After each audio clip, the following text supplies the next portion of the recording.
Tonight we celebrate the new Tomorrowland at Walt Disney World in Florida with a television special that's out of this world. Hello, I'm Michael Eisner, head of the Walt Disney Company.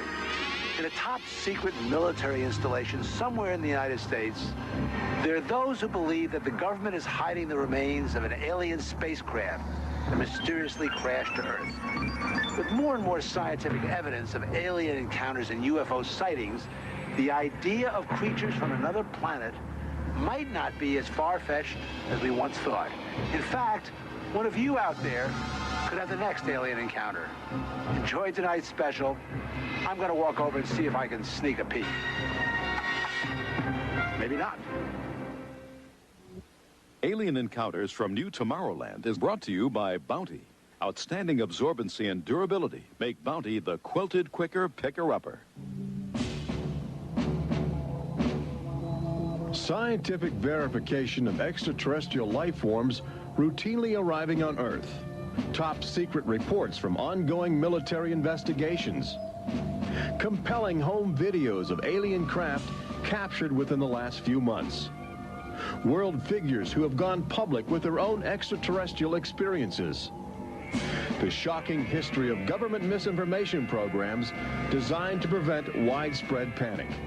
And personal accounts of those who have been abducted and studied against their will. It's happened to me, it's happened to my sister, and I believe my mother. My son looks me straight in the eyes, and he says, "They took blood out of you, Mama." They don't ask permission, they take you. But it's such an incredible secret, nobody wants to believe it. There is valuable scientific data that would prove once and for all that planet Earth is being visited by a highly evolved intelligence that is not from this world. Wait a minute. I've had enough. Stop it. From beyond the boundaries of our perceptions, intelligent beings are beckoning mankind to join the galactic community. It's an invitation which is both wondrous and terrifying. This is the nature of alien encounters. Mankind has the unique ability to ignore the obvious, especially when the facts reveal a disturbing truth. We once believed the sun revolved around the earth. When Galileo demonstrated the reverse is true in 1634, he was charged with heresy and placed under house arrest for the last 8 years of his life.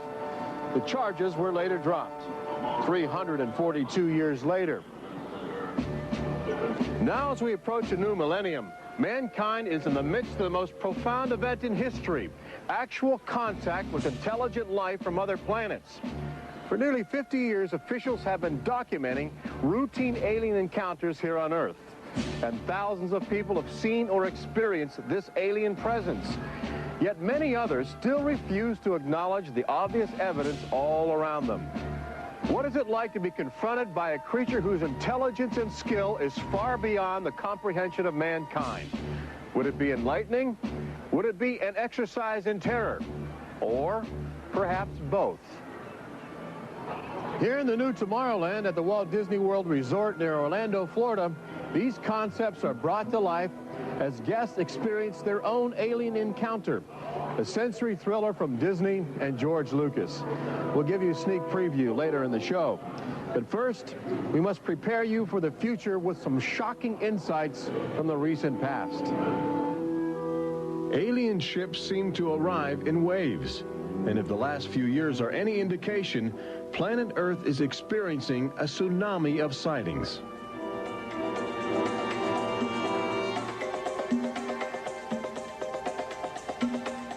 Mexico City, 1992. If you were arriving from outer space, this would be your first stop. It's the world's largest metropolitan area, easy to spot from a distance. Saucers arriving here have an affinity for military helicopters. This one was caught stalking a squadron during a national holiday celebration. Dozens of people videotaped the craft. Millions more just stared in disbelief as it covered 200 square miles of territory in a matter of minutes. Canada, 1991. In a residential area just outside Ottawa, this alien ship was photographed landing in what appears to be a prearranged site. UFO investigators claim the structure of this craft reveals a technology previously undocumented. This sighting is known as the Guardian case, named after the pseudonym of the photographer who wishes to keep his identity secret to avoid harassment from local authorities uncomfortable with the notion of alien intruders. For the last few months of 1994 and lately in 1995, Gulf Breeze, Florida has been ground zero for alien encounters. Especially during the day, extraterrestrial craft have become common ornaments in the uneasy skies. Over those dunes right there. There she is, right there. Oh my God. Residents of Gulf Breeze routinely aim their home video cameras at the horizon. More often than not, they capture an astounding alien display. There it is. Right up there. Looks like an egg on top and an egg on bottom. You would think these alien sightings would be front page news. So why have they received almost no national attention? The answer is simple. For governments determined to maintain their authority, extraterrestrial contact is pure dynamite. There's beings from another planet. We don't know where they come from. We don't know what they're doing here. There's nothing we can do about it. Meet Captain Kevin Randall, retired Air Force intelligence officer, now a top investigator of alien encounters. Anytime a technologically superior civilization comes in contact with a technologically inferior civilization, the technologically inferior civilization ceases to exist. Not necessarily through conquest, not necessarily through invasion, but because the technology changes the underlying social structures of that civilization and it disintegrates. Those fears are reflected in a 1960 federally funded study by the Brookings Institution, which warned that public knowledge of alien life could cause civilization to collapse. So they began a policy of covering up and hiding the information, but they also began a policy of ridiculing, so that people who really see something are afraid to come forward. This isn't right to do the ridicule. I mean, a lot of people suffer. Retired Army officer Clifford Stone certainly suffered after he began private research into the UFO phenomena while still in the service. Well, I was given a lawful order while I was in the military to back off. I refused that lawful order. That resulted in me having to go to be psychoanalyzed, which kind of backfired on my command. But I was actually given a lawful order not to write to members of Congress without first getting it approved through my command, and not to talk to members of the media. Of course, I went out and violated all those directives simply because I felt they had no right, that I had a right. He also has determination. This collection of classified government documents represents years of determined effort by Stone to open the UFO files and offer fresh leads to investigators on the trail of the truth. It is not surprising that this book is making top military officials very uncomfortable.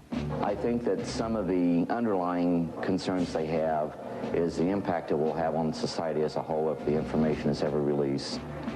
But why have aliens chosen to visit our small blue planet, hidden on the distant fringes of an insignificant star cluster? Well, we invited them here. When we return, what is attracting alien visitors to planet Earth? Extraterrestrials take aim on America's military. A crashed saucer becomes a top-secret bombshell. The nation's capital becomes a cosmic crossroads. And later, how Disney Imagineers have designed a way to prepare humans for their inevitable alien encounter.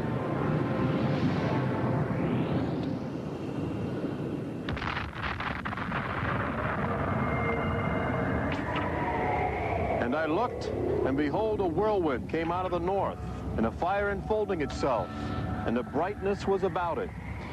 Also out of the midst thereof came the likeness of 4 living creatures. And when the living creatures went, the wheels went by them. And when the living creatures were lifted up from the earth, the wheels were lifted up. For the spirit of the living creature was in the wheels. Ezekiel chapter 1. There have been reports of alien encounters throughout recorded history, often buried in the obscure poetry of mystics. But since the end of World War II, alien encounters have adopted a darker, more menacing demeanor. No longer just spirited lights dancing in the sky, UFOs turn more brazen, announcing themselves with surprising ferocity. Most alien activity on Earth in this century seems to have been sparked by the single most profound technological achievement in human history.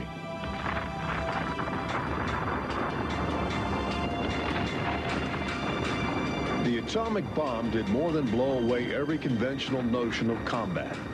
It also saddled mankind with the awesome responsibility of life and death for the entire planet. But what the world didn't know in 1945 was that the atomic bomb's brilliant burst of energy would also be mankind's cosmic calling card, announcing to the universe that a technological society had evolved on a small blue planet in the backwaters of the stars. So as the world celebrated the war's end in 1945, aliens who heard man's atomic trumpet were already charting their course towards Earth, responding to our open invitation. As early as 1947, the large alien ships began to arrive, navigated by living creatures. Their advanced physics allowed them to traverse the galaxy and pierce Earth's atmosphere with amazing speed. The U.S. military immediately went on the alert against the unknown menace.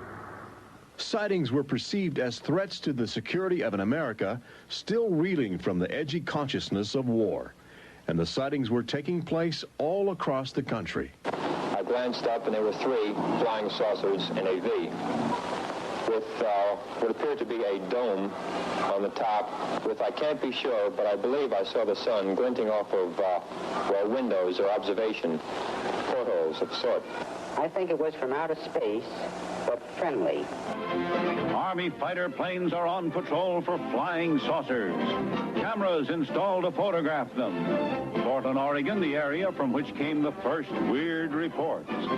This flying saucer patrol shows how the Air Forces, while not putting too much stock in the mysterious things in the sky, are investigating. The control tower's in touch and on the watch. So are a whole lot of people these days. They're seeing flying saucers everywhere.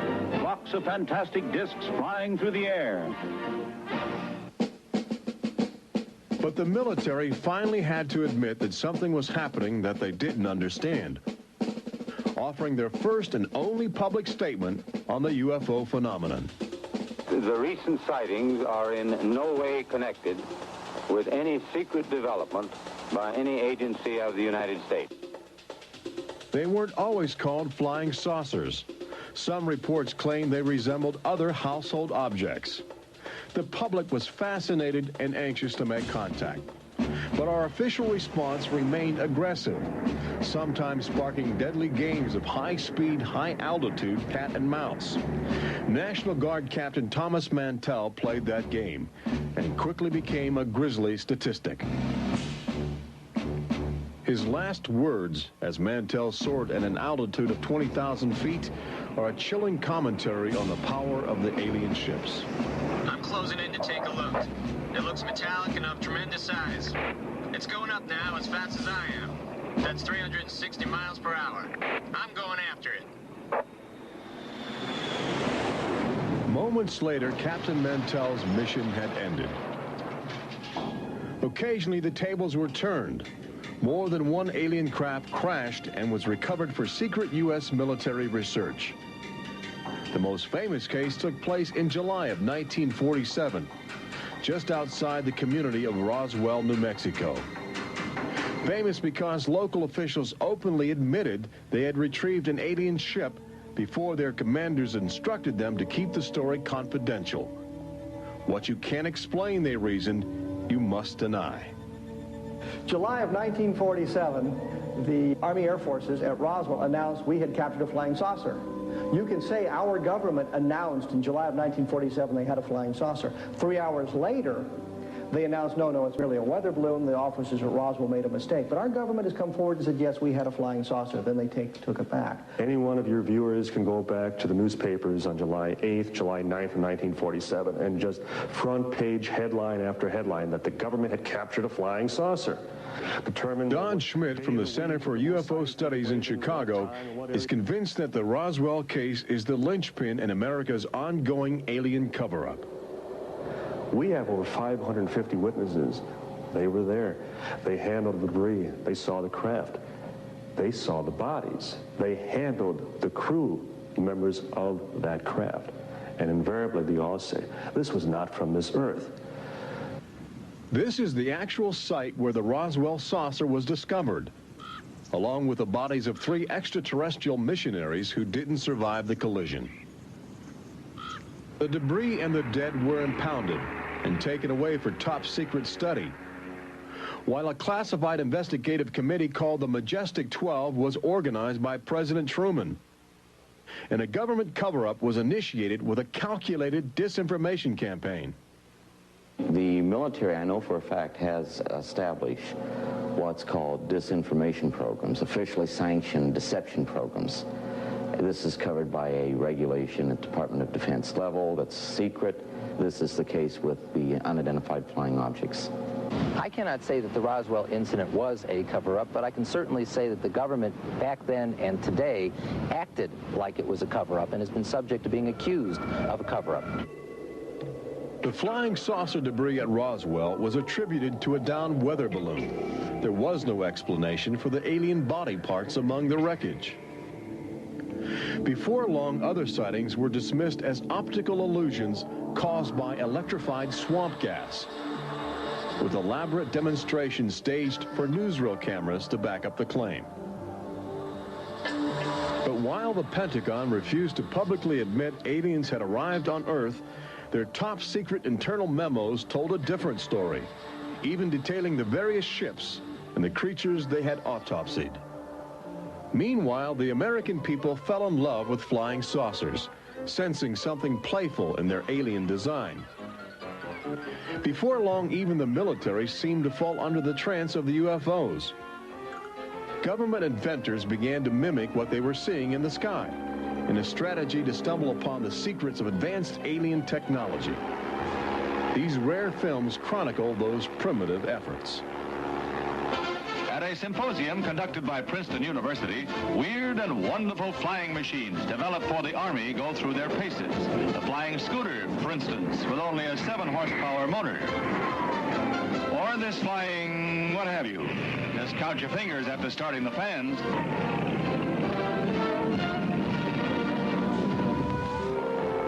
The naive attempts to copy the saucers began to look foolish, especially in July of 1952, when real alien ships were routinely buzzing over Washington, D.C., leading fighter pilots on frustrated chases lasting as long as 6 hours. It was the first time since the War of 1812 that our nation's capital had been successfully invaded by a foreign power. By the early 1960s, UFOs were having a chilling effect on our defense operations. Their tremendous speed often caused them to be misidentified as incoming intercontinental ballistic missiles, putting American air bases on red alert. There needed to be some way for the U.S. and the Soviets to distinguish between nuclear attack and alien visitors. The weapon is installed in the Pentagon, but it's a weapon of peace. This is the teletype that will operate at the U.S. end of an open line to Moscow. This link, it is hoped, will help avoid misunderstandings that could possibly trigger a catastrophe. Now, a president could be in touch with the Russian premier in a matter of seconds. The hotline between Moscow and Washington was set up so they could go ahead and make last-minute pleas that we're not attacking you and you're not attacking us. The purpose for this was to ensure that a nuclear war would not be touched off by a UFO appearing on the scopes and being mistaken for enemy aircraft. The hotline eased some international tensions, but it didn't halt the interaction between the military and aliens, which continues to this day. November of 1975, essentially every SAC base in the United States was visited by UFOs. we have reason to believe that the UFOs went ahead and had some effect on changing the codes within the missiles, within the launch control facility, to change where the missiles would hit. 1976, September, Iran, 2 F-4s tried to intercept a UFO and shoot upon the UFO. The weapon systems of the planes go dead. The communication systems go dead. These are just 2 examples of cases which sound like they came out of science fiction, but in reality, they're from government documentation. Documents released by the State Department. 3 main engines up and burning. September 1991. Space Shuttle Mission 48. Commander Clayton and his crew point their cameras at the planet's horizon for a live broadcast to Earth. Many viewers noticed an alien ship playfully cavorting around the shuttle at tremendous speeds. NASA still refuses to acknowledge the incident. But since that time, the space agency no longer allows public access to live unscrambled television signals from shuttle missions. Currently in 1995, the Federal Emergency Management Agency trains personnel with a manual that suggests techniques in communicating with extraterrestrials encountered in the line of duty. This document is in marked contrast to a federal law passed by Congress in 1969, which makes it illegal for any American to have contact with an extraterrestrial, punishable by a $5,000 fine and a year in jail. Ironically, both documents were composed by a government which refuses to publicly admit that there is intelligent life on other planets. Indications are that government, military, and scientific leaders will soon release nearly a half-century of official documentation of ongoing alien encounters on Earth. Perhaps they feel it would be too embarrassing not to reveal the truth before the truth reveals itself. But these FBI files acquired through the Freedom of Information Act outline nearly 50 years of UFO reports investigated by federal agents all across America. Overwhelming evidence that something sinister is at work. But look carefully. The torn pages, the ragged copies, the large areas blacked out in an effort to keep secrets locked away. If we are keeping information, which I am certain we are, from the American public on unidentified flying objects, then we're wrong. Government has an obligation to the people to tell the truth. No matter what that truth might be, the people have a right to know that planet Earth is being visited by a highly evolved intelligence that is not from this world.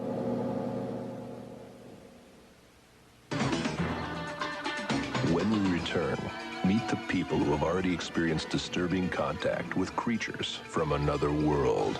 They don't ask permission, they take you. See how government is monitoring mutant life forms which have already staked their claim on planet Earth. And join Robert Urich on the fringes of the future in Walt Disney World's Magic Kingdom as Disney Imagineers prepare the public for their inevitable alien encounter. Encounters from New Tomorrowland.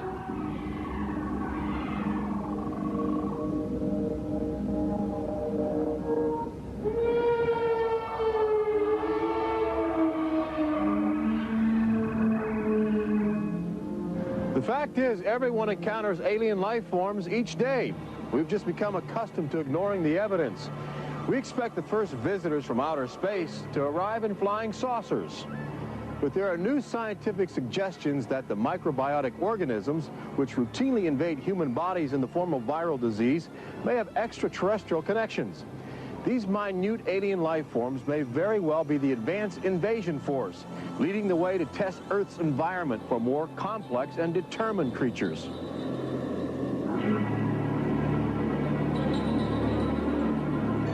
The idea is not new.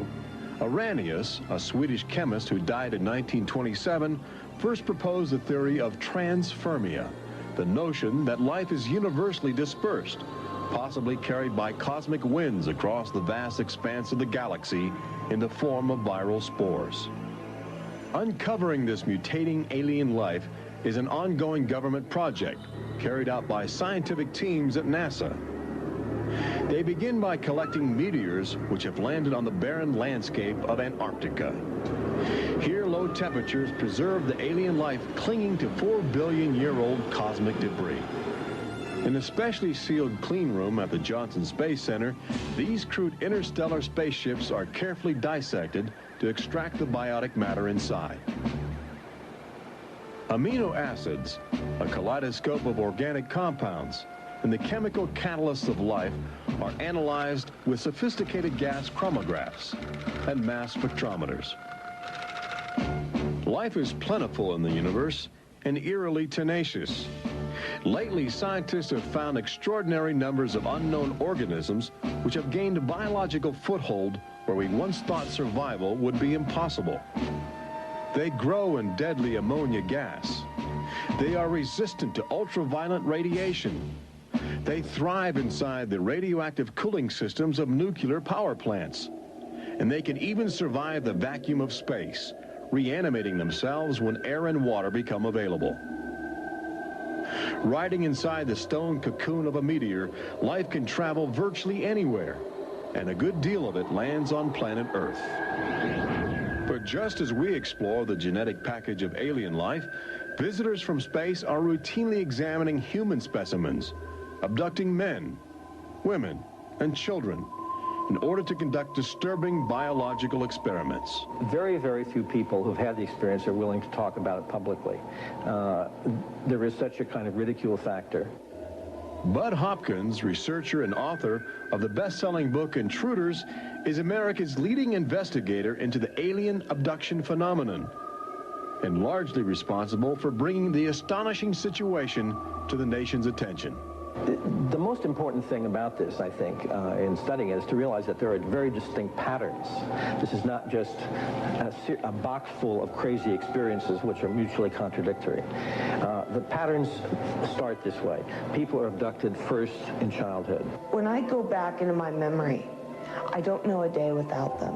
And they are then re-abducted over many, many, many years. When I saw this light on the freeway, my first reaction was, oh my God, not again. I grabbed the side of my bed like, no, you're not gonna get away with this. You're not gonna get away with it this time. Then I feel lifted off of the bed, and the next thing that I remember is being on a table or a bench and these beings surrounding me. Samples are taken from the skin. There are very distinct scars that result from these biopsies, whatever we want to call them. I have a scar on my hand. It seems to be a triangle shape that's a half an inch by half an inch if you were to measure it. They were just red and blistery and kind of in a large equilateral triangle on each foot. The basic, most common mark is what we call a scoop mark. It's a circular depression, as if the aliens have used a little tool and removed a layer of cells. On my upper left inner thigh, I have two marks. There's a series of two. They're about 1/8 of an inch deep and about 1/4 inch in diameter that people call scoop marks for lack of a better term. Often an object is inserted in the nostril or behind the eyeball or in the ear, which we believe to be implants. On my shin, between my ankle and my knee, were two puncture marks. In fact, I hesitate to call them that because they were larger and deeper. They were like two holes drilled vertically along my shin into my leg. And that frightened me deeply because I have no idea how those got there. I could only speculate as to why they were doing that, although I do know that, bone marrow contains genetic material, blood. They're interested in who you are genetically. They seem to be desperate for our genetic material, our DNA, our particular genetic makeup, as if they have reached some point of, let's say, some point of no return in their evolutionary development, and they need to revivify themselves through something they can get from us, a more primitive and perhaps more robust species. People generally describe one particular type of figure as the basic alien type, which is a small figure, 3.5 to 4.5 feet tall, huge head, huge black eyes, hairless, grayish-white skin, just a tiny slit for a mouth that doesn't move, and so forth. I'd say that accounts for about 85% of the descriptions. There's some that are very, they talk about the reptilian being like sexually aggressive, and then there's some that look like praying mantis that are very mean and very violent. It is a violation of your body. It's a violation of your space. They don't ask permission. They take you. On this earth, when you are raped, when you are mugged, even if you don't see that person that is doing you bodily harm, you have somewhere to go. You can go to the police and at least give a report whether they do something or not. You have somewhere to go. But in this case, you have no one to talk to. You have no one to say, this has happened to me. I've been so violated. You don't even know. And you're not ready for this. My love life went to hell. My schooling went to hell. Everything went to hell. And it's terrifying. It's not fun. It ruins your life because you have nowhere to go. Twinkle, twinkle, little star, how I wonder what you are. Up above the world so high like a diamond in the sky. Makes me want to cry.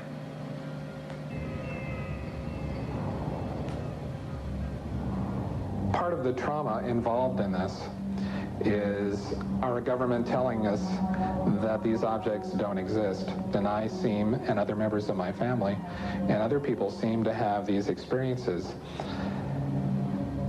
It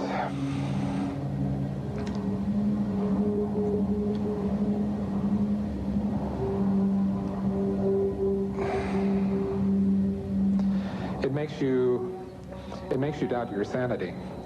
The range of people who have had abductions around the world, because it is a global phenomenon, is just, it's a total range. I've worked with people who are of Oriental backgrounds, African-American background, Hispanics.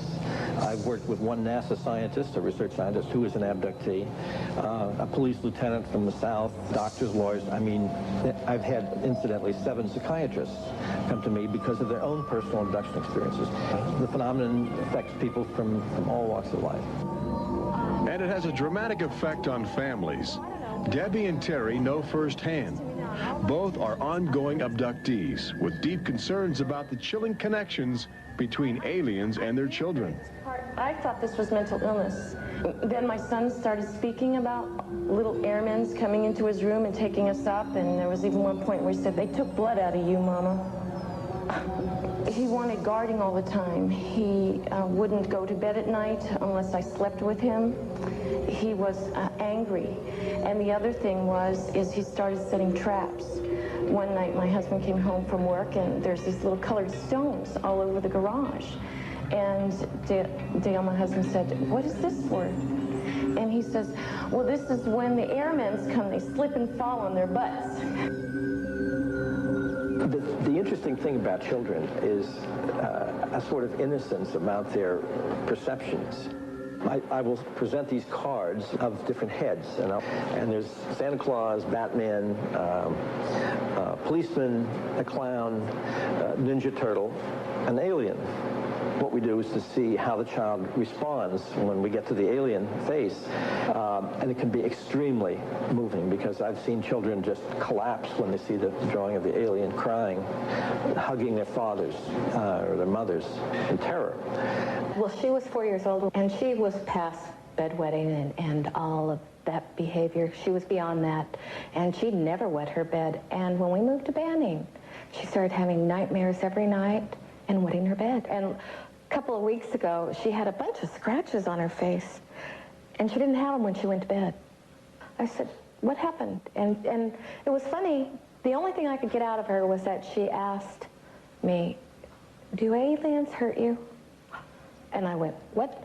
And a woman told me, for instance, that her little girl, when she was first able to talk, would tell her about these nightmares of what she called the bugs coming in the room. And they were big bugs with big eyes.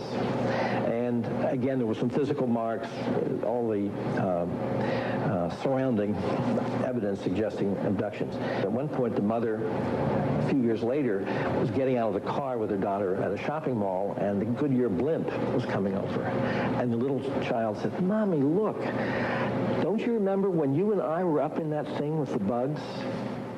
The last time I had a session, in that session I actually saw Lexi being escorted by two small grays. And it was very upsetting to me. I could not handle the fact that my daughter was being subjected to something that I had no control over. And when I think you have no control over something, that you're so helpless, it's like your child's drowning or something, and you can't save them. I feel like I'm going to go crazy because there isn't anything I could do for my son. I know. One of the most interesting things, too, from a child's point of view, has to do with the fact that communication is telepathic. One little boy drew on some drawings he'd made for me of the aliens. He put on the side of the head, each alien head, a gigantic ear, just one. And his mother said, "What's that?" And he said, "Well, Mommy, I know they don't have ears, but I put that there because, you know, they can hear everything you're thinking." When we return, Robert Urich takes you to the new Tomorrowland in Walt Disney World's Magic Kingdom, where Disney Imagineers are creating extra terror, estrial excitement, preparing the public for cosmic contact with a virtual alien encounter.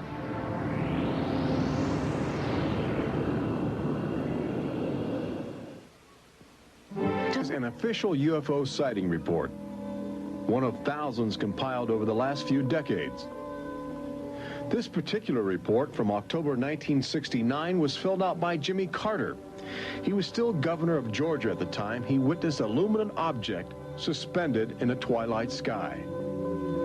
Later, when he assumed the office of President of the United States, his staff attempted to explore the availability of official investigations into alien contact.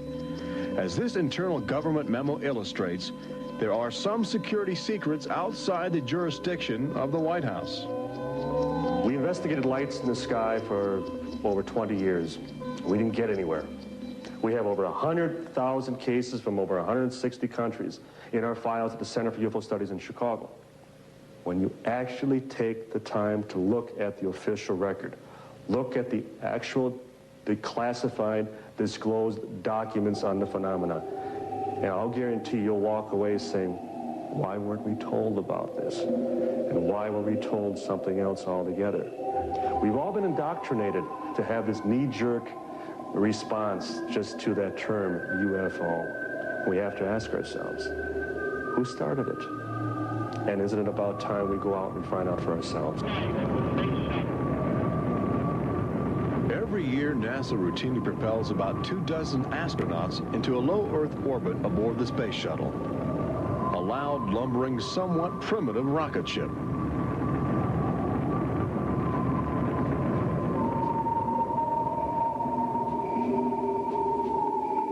But most Americans will likely explore outer space aboard crafts of alien origin. Statistics indicate a greater probability that you will experience extraterrestrial contact in the next 5 years than the chances that you will win a state lottery. But how do you prepare for such an extraordinary event? Here in the new Tomorrowland at Disney World, scientists and Disney engineers have brought to life a possible scenario that helps acclimate the public to their inevitable alien encounter.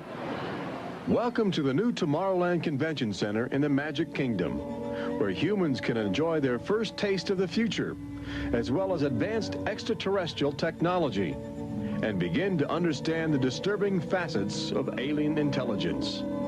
Access Technologies, an interplanetary manufacturing and marketing conglomerate, is one of the first alien firms to take advantage of this showcase facility in new Tomorrowland, introducing humans to technology which promises to seize the future. Today, guests are exploring the concept of teleportation, the ability to transmit solid matter or living creatures across the endless void of space. Inside this chamber, at the extraterrestrial alien encounter attraction, cosmic representatives will demonstrate the secrets of a brave new world. Utilizing the ominous device, two very different life forms will make contact via the teleportation process. Unfortunately, high technology can backfire if operated by careless hands. As the seat restraints lock into place and the power generators are activated by anxious extraterrestrials, these happy humans are about to discover a disturbing truth. When science fiction becomes science fact, the results could be terrifying.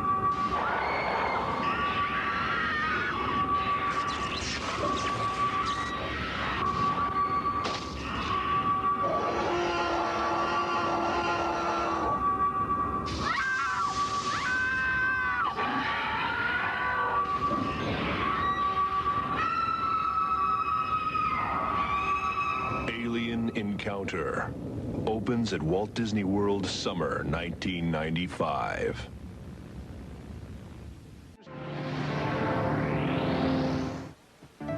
Planet Earth has always been a laboratory